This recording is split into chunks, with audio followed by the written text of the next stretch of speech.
cram everything onto one page of notes. I'm sure everyone can relate to that. So, with that being said, I know that the expectations, have you guys started designing your application yet? Self-implementation? Okay, so moving forward with design, there's a lot of technical guidelines and tools out there that you can use, you may or may not know. So we're going to kind of go through those tools, and since it's up and running, I'm going to pass it over to Doc. Yeah.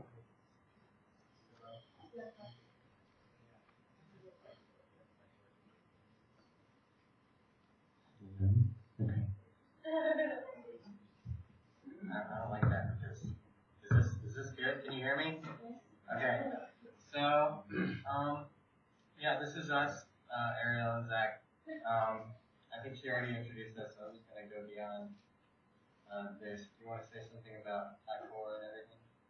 Yeah, so I talked about how this class really helped me moving forward. Some of your app ideas might be like ideas, oh, okay, you just thought it cool, and it might actually turn into a real business like it did for us. Or, maybe you have an actual idea that you want to move forward with. So for us, we were lucky enough to use some of the things we've learned and move forward. So I-Core is a program from UCF that we got into that is backed by the National Science Foundation. They help you a lot. They provide funding for you, for your business. You have to interview, and they pick a selection of teams based on your idea, based on your willingness to learn to get into this program. And what that is, okay, we have this really cool app idea, right? But how do we know if people actually are going to use it? So we use that to go out and spoke to over 60 people within our industry to decide if it's an application that we're going to use. So if you have an idea out there and you really want to take it to the next level, I4 is something you should look into. Currently, we're in Starter Studio. Has anyone heard of Starter Studio? Raise your hands. A few people. Campus downtown. Hey, are you guys like developers or what? You need to like hang out downtown. So basically, there's huge music downtown. There's a huge space. It's a bunch of developers, meetups, things of that sort. And one of the things they have going on down there is Starter Studio. And Starter Studio is an accelerator program that helps you take your business to the next level. So you get to meet investors, you get to pitch your idea, you get to actually develop, what you're doing.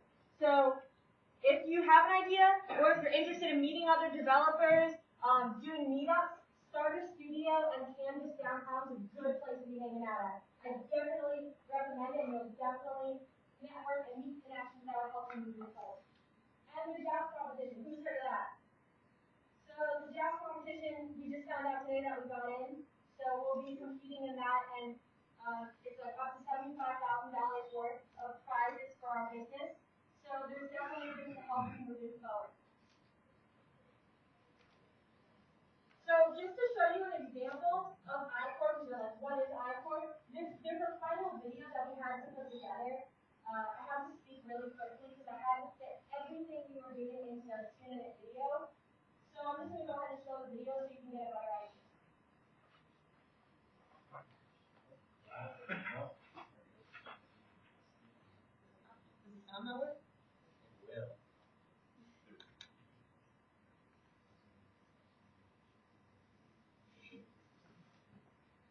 While they're doing that, I just want to let everyone know the sign-in sheets are up here, so we'll have you guys sign in after class.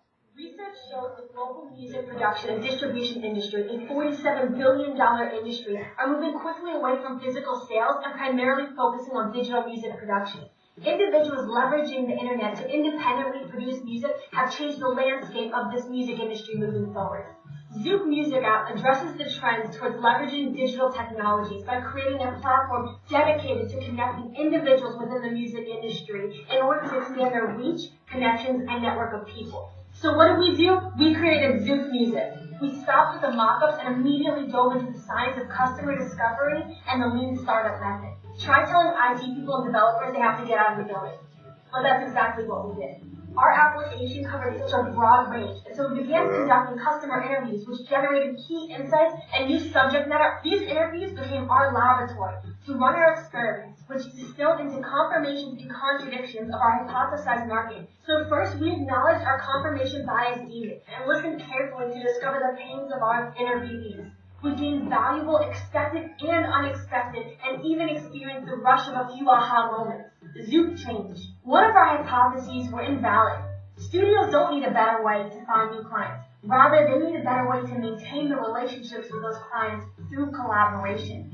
The data from these interviewees compelled us to reorder which of our hypotheses were valid and most important. Our customer archetypes pains include the time they spend trying to find collaborators, identifying the legitimacy of these potential collaborators, maintaining the relationship. After testing our hypotheses and conducting test experiments with over 60 music industry professionals, artists, and listeners, we are now taking the steps to dive further into our business model canvas. We plan to continue excelling forward with Zoop and are taking the next step after iCore with the Starter Studio Accelerator program, where we will continue to build off iCore's fundamental teachings and validate further hypotheses surrounding more front-stage activities like customer relationships and backstage activities like channels to market, key partners, key activities, key resources, and oh yes, cost and revenue. Did I mention revenue? So like I said, last semester I was in this class, none of this was even going on. Since then we've excelled forward tremendously with funding, with competitions, with accelerator programs. So it doesn't matter what industry you're thinking about going into, all these things can really help you. And learning these processes and guidelines can really, really help you moving forward. And I guess I'm here today to kind of be an example of that, because I didn't know what I was going to do after I graduated or how even human-tech interaction was going to be useful at all for what I wanted to do. And it turned out to be one of the most beneficial things moving forward for us. So for this class, so I kind of talked about the exam and what you can do moving forward to try to get a better, grade, because at the end of the day, we all want A's in our classes. So reading the book and attending the lectures are the two biggest things that I mentioned before the slides were working. And don't try to fit everything on the one page.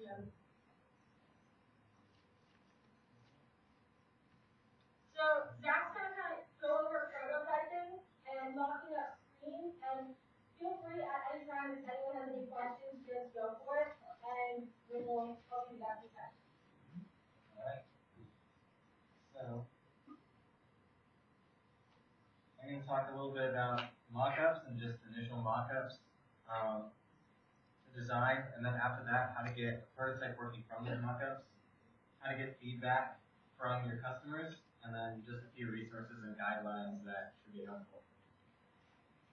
We're going to start off with mock-ups. So there's a bunch of different ways that you can handle mocking up screens. There's sketching, which is just a great initial way to do it because paper is freedom. You can do anything you want with just a pen and a pencil. Wireframing is another good way. Probably after the fact, after you start sketching things down, you can make a little wireframe and it just has cleaner lines and looks a little nicer. But it's still really easy to create. And then afterwards, you can create high-fidelity designs, so things using Photoshop or an app called Sketch. So sketching.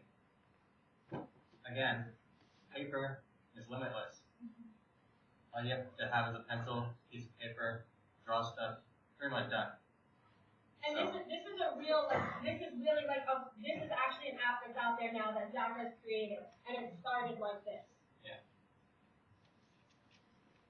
There's an app called Prototyping on Paper, which I'll get to later, where you can actually take your paper drawings and create interactive prototypes out of them.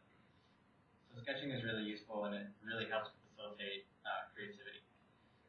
Wireframing is a little more restricted. You're restricted to a wireframe reading program, but it'll look a little nicer. So here's just like a basic social media application. This was created with a program called Mockups. Actually, it's a website called Mockups that you can go to and make free mockups with. There's a paid subscription that you need in order to actually save your mockups unless you take screenshots. There's a couple other mockup choices out there. If you Google free mockups, you'll be able to find plenty of tools available. So So moving forward, because you're gonna have to do this in this class. Like if you haven't heard of mockups, write it down. You'll thank me later. If not, like you said, Google free mockup tools. That will really help you when designing your applications for this project in this class. So finally, high fidelity design. So here's basically the same application, but created with a program called Pixelmator, which is similar to Photoshop. There's a few programs, obviously, Photoshop, super useful, you can do tons of stuff. Pixelmator is a great alternative too. I think it's only $30, but it's only available for the Mac. And then Sketch is another application. It's around $100, and it's extremely useful, and developers and designers are constantly switching over from Photoshop to Sketch just because it's really fluid and it's great and it's a lot cheaper. Sadly, these two are only available for the Mac. But there's plenty of other programs you can use, like Photoshop. You can even use MS Paint to create some great high fidelity designs as well. So those are initial mockups. So prototyping, you can prototype with items that you're just drawing on paper for wireframes, and you can prototype for high fidelity designs that you create in Photoshop as well. And it's a good idea to do so just so you can get user feedback along the way as you're creating things. So you don't spend a whole lot of time making something in Photoshop and then it turns out, oh, the customer absolutely hates what you did. They're code-free tools. I don't recommend writing code to create an interactive prototype before you have something solid, because it can waste a lot of your time. And this process is iterative. So prototyping on paper is a great tool. There's an application that you can download on your phone, and you can actually take pictures of designs that you've drawn on paper, and then be able to link up certain hotspots on that image and link it to other screens. So you can click a tab and it'll go to another screen. You can click a button and it'll go to another screen. And this is a really great way to share initial ideas with people. It's completely free as well. You can literally start, you can literally just draw something right now on paper, take pictures of it, and start linking them to see how it works. Yeah, the linking is going on in the app, or Yeah. what you're just Prototyping on paper lets you link screens together. Yeah. And you can literally just take a picture of your notebook, or you can design a screen and start linking. Really great. This is for iOS, it's for Android. I think they even have a Windows Phone app. And there's a website that you can go to. You can also use Pop for high fidelity designs, so you could throw in JPEGs of Photoshop documents that you've created and be able to link those to as well. And you can do that all on the website, and the flow is a little bit easier to work with on the web app. And the cool part is if you're testing it with users, you can literally have it on the app and send it to them and make the app go through as if they were using the app. And you can get some really, really great feedback. Another application that's similar is Envision. This one's a little bit newer. It's been around for a little while though, and a lot of big companies are using Envision. It does sort of the same thing. You can't take pictures. There's no app that lets you take pictures of your screens. But they have a really great web app out there where you can even upload Photoshop documents and Sketch documents themselves without having to convert to PNGs. And you can do the same sort of thing linking the different images together. And this process is iterative, so design, test, repeat. Obviously, your initial design testing is just going out there, letting people use your application, letting people use the prototype, and then listening to their feedback and going back and redesigning. So speaking of getting feedback, first you have to find your customer. So who is going to use this application? Who is going to be the best fit for understanding how your application is going to work? What's your audience? Your friends and family, probably not your audience. And they're going to be biased as well. So you want to find someone who's going to be honest about your application design so that you can make it as good as you can. Let the customer run the demo. So this is something that I struggled with a little bit, where it's like, oh, no, don't click that, click this other thing. It's a good idea to let them kind of venture on their own. And yes, you can provide a little bit of guidance, but seeing them use your application without telling them what to do is really insightful because you can see things and notice things that, oh, they had an issue with this, or oh, they had a little trouble getting to this area of my app. So it's really, really useful. So recording and listening. So there's a few tools that you can use to actually record if you're doing these sort of interview or mock-up demos in person. You can use a tool called QuickTime. That's on the Mac. And you're able to actually plug in. Yeah, this is if you have an iPhone, you can plug it into your computer and be able to record the screen right there and be able to record the audio. So you can go back later and listen and see what this person was doing, what they were clicking on, what they were struggling with, be able to hear them. So listening, again, it's really important just to get customer feedback. You know, what is working and what isn't working in your application. And take notes as well. If you're not making a recording using QuickTime or some other type of software, then it's a really good idea to take notes just so you can reference them later. So, like, in addition to the POT application that we were just telling you about, which is compatible, I'm sure everyone in this room can get on it, you can also use PowerPoint. You're going to have to do this for this class. It's one of the requirements for your project. So you could also go on PowerPoint and upload your graphics for your app and then link it that way so that you can click through the PowerPoint. And it could almost take you as if you're going through the screen and clicking on different buttons or options. Yeah, just a few resources and guidelines outlined here. There's a bunch of cool documentation on developer sites. So for iOS, there's human interface guidelines.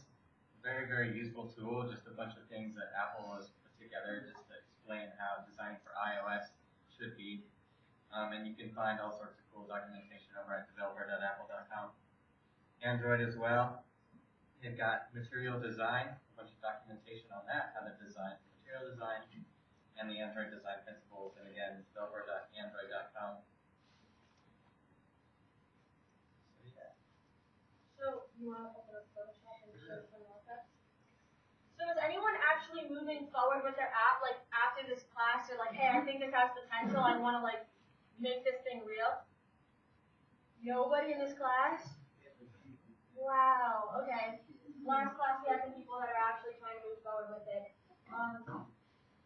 Even if you don't move forward with your application, just learning these principles, no matter if you get hired from, by a company or you venture off and do your own thing, design is something that can't be missed. And even though we're, a lot of us are coders in here and we're like, all right, we just want to work on the function of it, working in the design aspect is something, if you're not doing it directly, you'll be working closely with the designers. So it's really, something that we're kind of going to go through it now, the expectations of what a good screen looks like and what a well thought through screen looks like. I'm just picking a bunch of random ones here that I like. But yeah, so here's one of them. This is a screen I designed a couple of years back.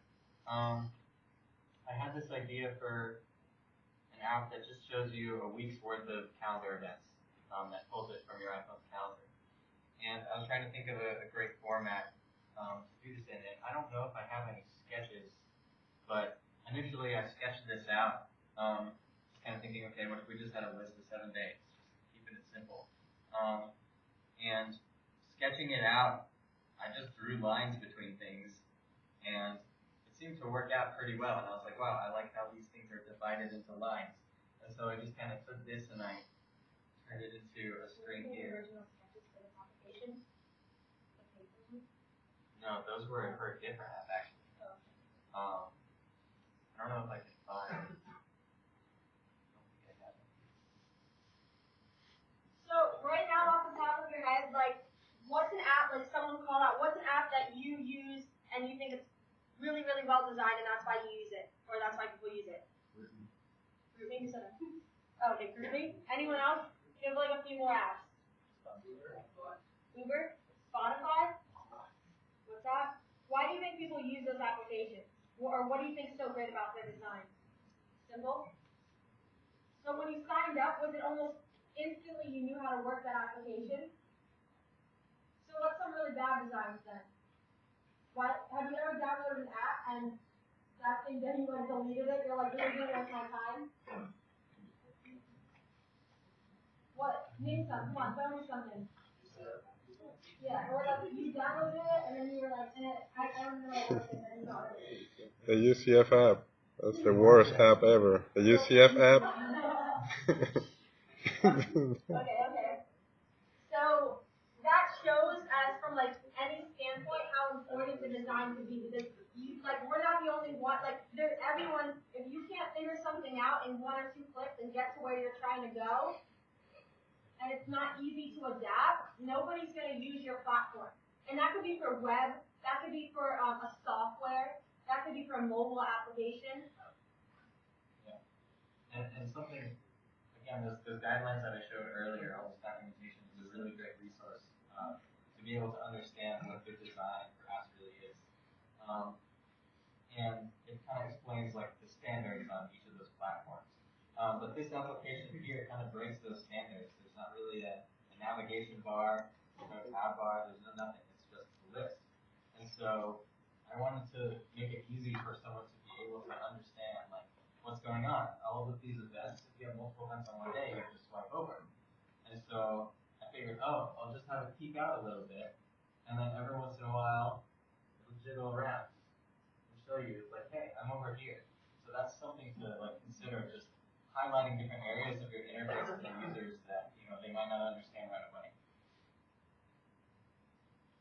So let's put Zach on the spot a little bit. Someone name like a screen that they want to do, like an event screen, a home screen. It could be for your application that you're developing this class. But someone give me something, we'll put them on the spot, and they'll walk through the design. A dashboard? Okay. Any dashboard? Am I making this in 15 minutes? You're going to go ahead and walk through the simple to get something like this. And I mean, this was done, now I'm not as great at design maybe as he is, but it only takes, a few minutes to an hour or so. I mean, it's not complicated to kind of start learning how to use these tools to mock up screens. So, a dashboard, what kind of dashboard? Someone throw up, what kind of dashboard? Anything? An announcement? An announcement? And what? No. Music player? Okay. You want to move to the albums really quickly? Yeah. Yes, I don't have to. You can listen to the song. I can store my own songs into the. Yeah, me too. But then I just recently switched to the family, so everybody can share the file. Something that for this that's really useful is making sure that everything This is $15 for 5 people. lined up. Because when you're scrolling really quickly through lists, people scan their eyes at that line. So let's say you have an album that doesn't have an album cover. Okay, you don't want to have the list have an album cover and then a name, an album cover and then a name. And then one that doesn't have the album cover just have the name and it's moved over a little bit. It's not a great idea. So placeholder images kind of help with that. Just a quick tip. Yeah. So while he's designing this, and you could actually see him live putting this together, and it'll probably only take him a few minutes on the spot. In his advantage, he has had some practice. So like applications like you've got for like Uber, it's really appealing, right? Because it's like one click, and then you can have a ride to where you're trying to go. So as you work on these projects, I've seen her deduct points from other teams for not thinking through their application. How is it going to work? When you go from one screen to the next, how are you getting there? Is it simple? Does it make sense? Even if you're not the best at design, I get it. Does it make sense? Can someone actually click and get through it and comprehend what it's trying to do?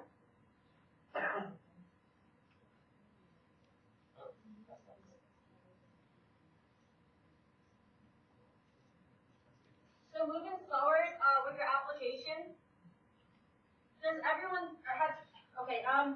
everyone's application have a social feature to it? You're supposed to, because I didn't know I was going to give you guys a little hint that she was going to throw that at you. Because for us, in the middle of like designing our app, she's like, okay, now add a social feature. So I was going to give you that tip of start thinking about that. She did it from the start this time. Oh, lucky, she threw it at us. Our app was already designed, and she's like, okay, now make it social. We're like, what? Yeah, some people didn't have one they could do it with. They were kind of like, So we're going to think about unifying product.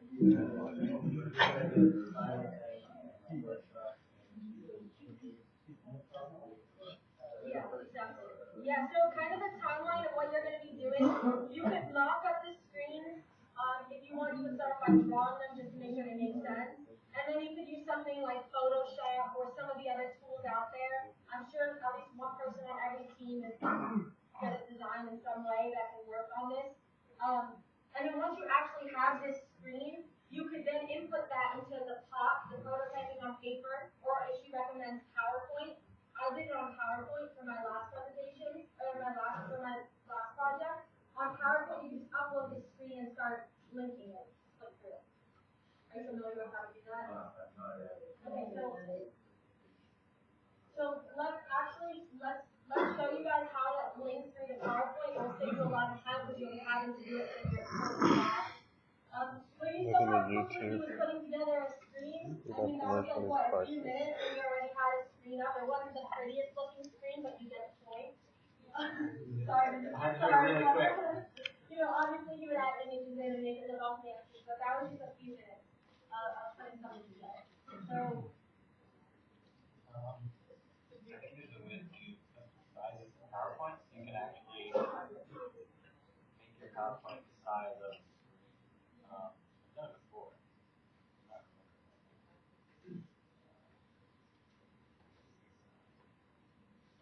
Size.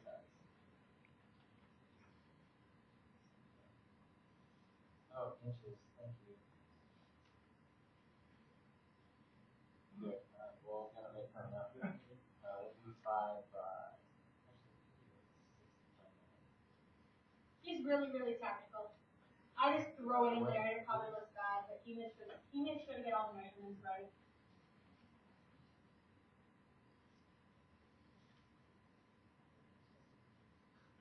There we go.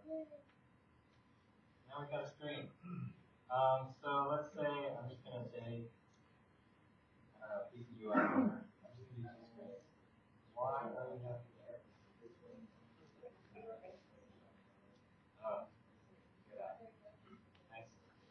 So yeah, let's drag in another image here. We'll do this pop up. And do that. No, I can't do that. This.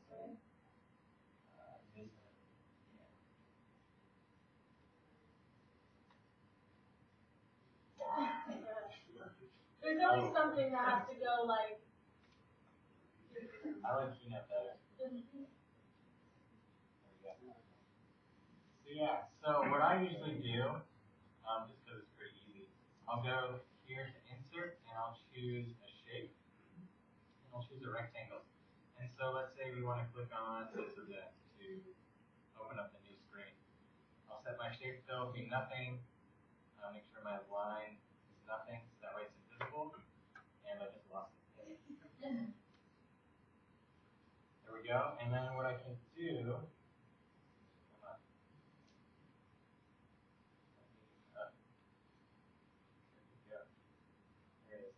Alright, so what I can do, if I go to animations, I can't, no, transitions. Hyperlink? I tried to right click, oh, there it goes. So I can link this to this document. Okay. You guys know how to do this better than I do. I could do next slide. Sometimes that's not the best option, but for this case, we'll do it. It's easy. And I'll go No, nothing. Because the family for 5 people. I mean, even Spotify for 5 people could be over 20 something. And Spotify is $15 for 2. I think finding $10 for each other. So with pop, it's so much easier. You literally just draw the box, and then you put what you want it to go to, and it literally is the easiest thing to pick up on. So I can't really see because my computer is trying the same thing. But you would essentially click here, it would go to the next image. You could link this back button up here too, and tell it to go to the previous slide, and it would do the same thing. Right now, when I'm clicking anywhere on the image, it's actually advancing. You can just, your image, you can just set this hyperlink to go nowhere. Or set the transition hyperlink. I think the way it's turned off. But you can make another shape, or you can set your image to just hyperlink to the same slide. That way you can restrict it to just that area. And if you look it up on Google, there'll be like step-by-steps on how to do it. Because you might not remember by the time it comes around to actually implementing this, doing this for your class.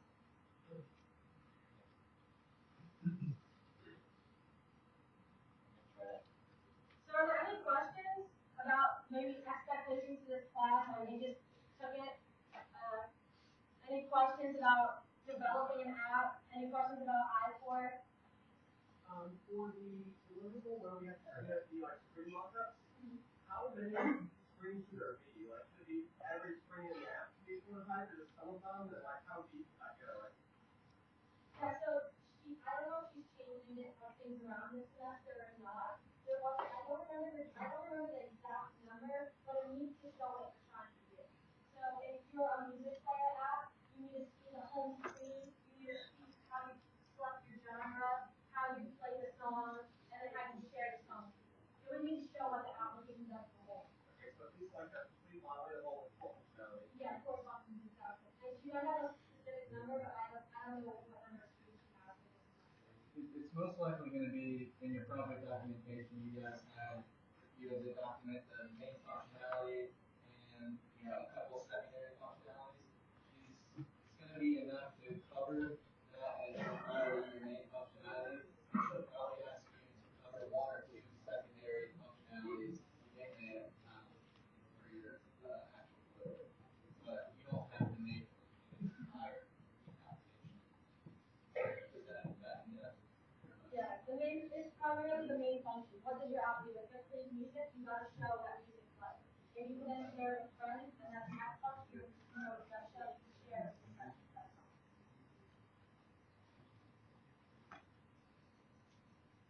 Any other questions, comments? How you think you're getting to the next level?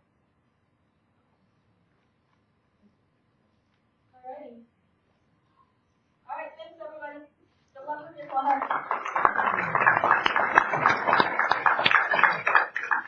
Anybody have any questions about your actual deliverables, the next test that you want to talk about as a group?